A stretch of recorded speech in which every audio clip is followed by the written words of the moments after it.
Kita hidup di dalam sebuah zaman yang disebut modern, ya.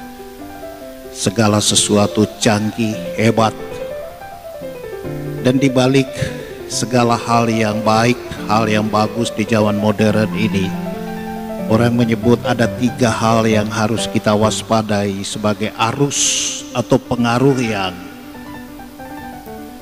bisa menjerumuskan, menyesatkan, menjauhkan kita dari tujuan hidup kita, itulah keselamatan. Ketiga arus tersebut adalah nomor 1, materialisme. Segala-galanya dipandang, dipertimbangkan dari sudut materi. Jadilah orang-orang yang kerap kali kita sebut matre sekali orang. Yang kedua, arus hedonisme. Hedon, nikmat. Hidup itu harus nikmat, senang apapun caranya, tidak peduli apa ini sesuai ajaran agama atau melabrak aturan agama. Yang penting happy, yang penting senang, hedon. Yang ketiga, dan ini yang terkait dengan warta Injil pada hari ini, arus individualisme. Orang berpikir, bertindak cenderung semata-mata demi aku, demi saya. Lebih jauh dari sekedar itu. Yang penting keluarga saya baik, yang penting kelompok saya baik. Dalam dunia politik ada politik identitas, ya. Dalam keseharian orang bisa terkotak-kotak menurut kampung halaman, bahkan bisa terkotak-kotak menurut kepentingan dan hobi.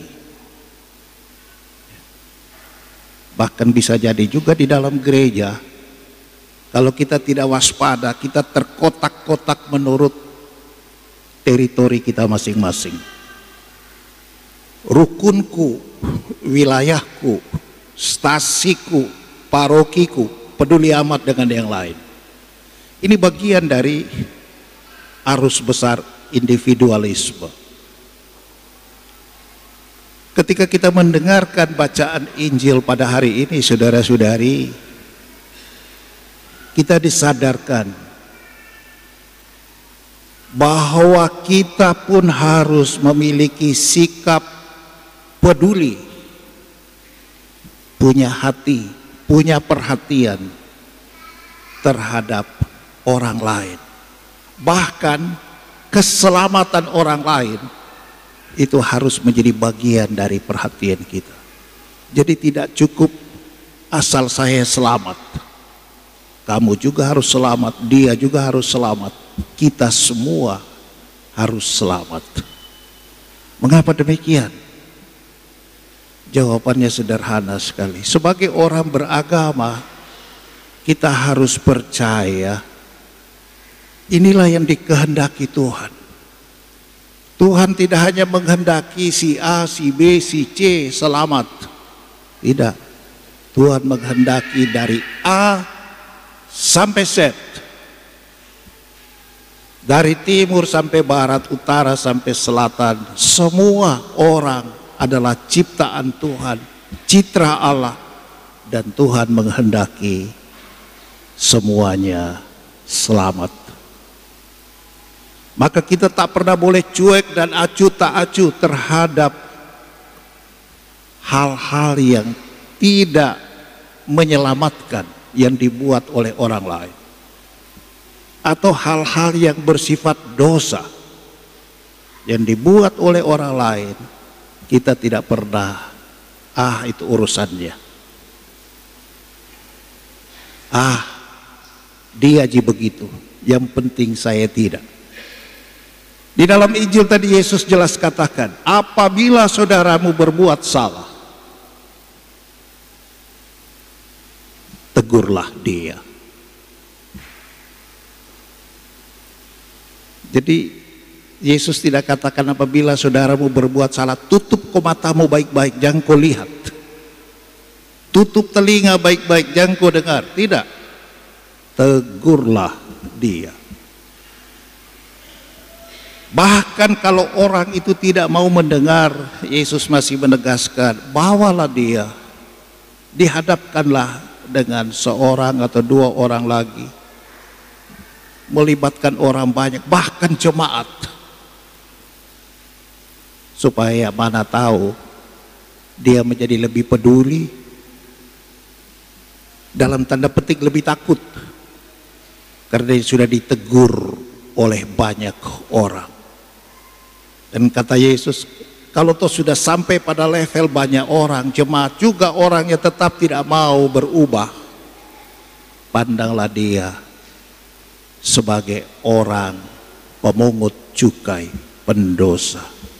Saudara-saudari, memang tidak mudah untuk menegur, tidak gampang untuk menasehati,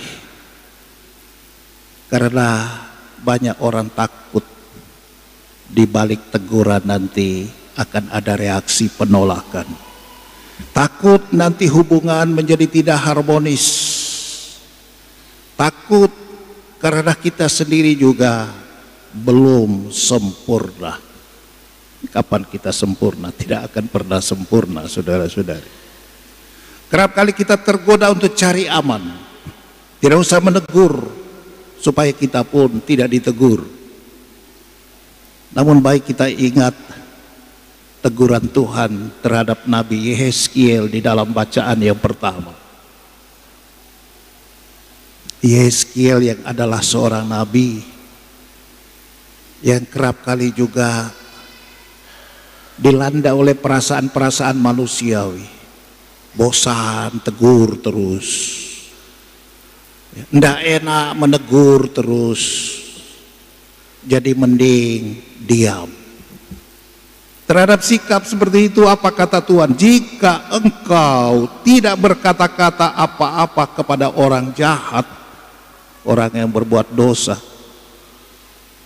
aku, jadi Tuhan sendiri, akan menuntut pertanggungjawaban atas nyawanya daripadamu.